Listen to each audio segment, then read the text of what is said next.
Hey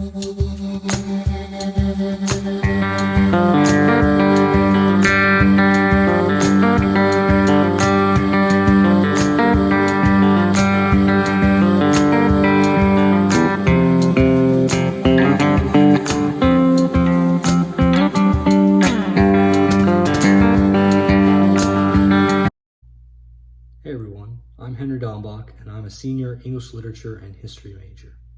I'm serving as the Housing Segregation Fellow for the Shy Institute for Sustainable Communities.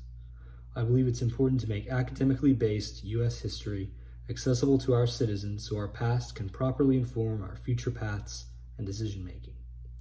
Over the past year, citizens of the United States have seen the importance of history as an academic discipline.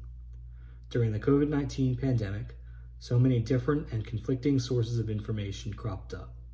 It is the job of historians to sort out these sources into a coherent record and separate the fact from the fiction.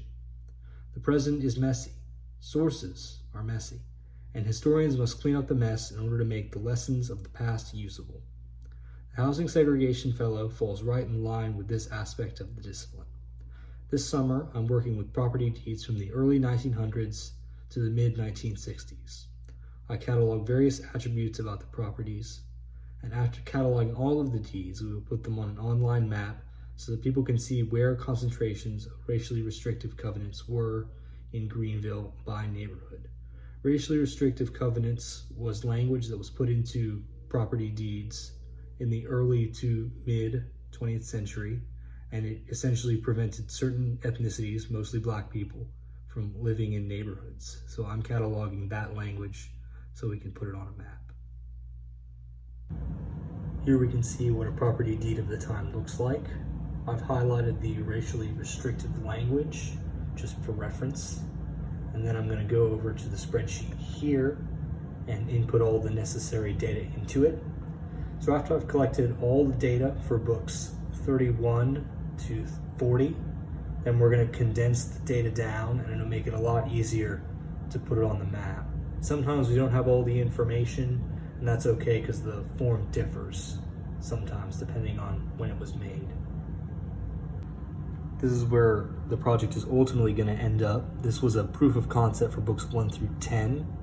As we can see here, this is Greenville County, and if we zoom in, we can see, if we click on these little purple spots, this is the racially restrictive covenants. The dates were between 1907 to 1910 for books 1 through 10. And there's the plat book and the plat, and it was discriminating against Black people.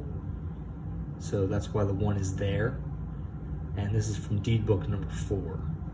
So this was just a proof of concept, and eventually it's going to be much bigger and have a lot more purple circles on it. It's important that we catalog this data and map it out because of Greenville's small size in the mid-20th century. It made it too small for redlining. And redlining was the practice of denoting certain areas in major cities as high risk for loans, and that effectively segregated Black people to certain areas of major cities. And because of Greenville's size, we weren't able to have those.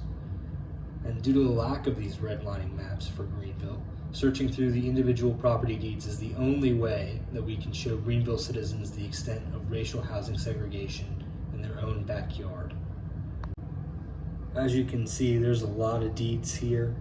Cataloging this data is a whole lot of work, but it's important to me because there's nobody else in Greenville who's doing this. So I'm making a really unique contribution to the local historical record. And the project also feeds into my passion for public history, which is the aspect of history that makes the discipline accessible to regular citizens who aren't history majors or historians and might not think about history and its importance all the time. I think it's really important to ensure that U.S. citizens recognize the significance of history to the present and the way that it informs the way we live now. And I think this fellowship allows me to explore a possible future career in the public history field. So that's something I'm looking towards in the future.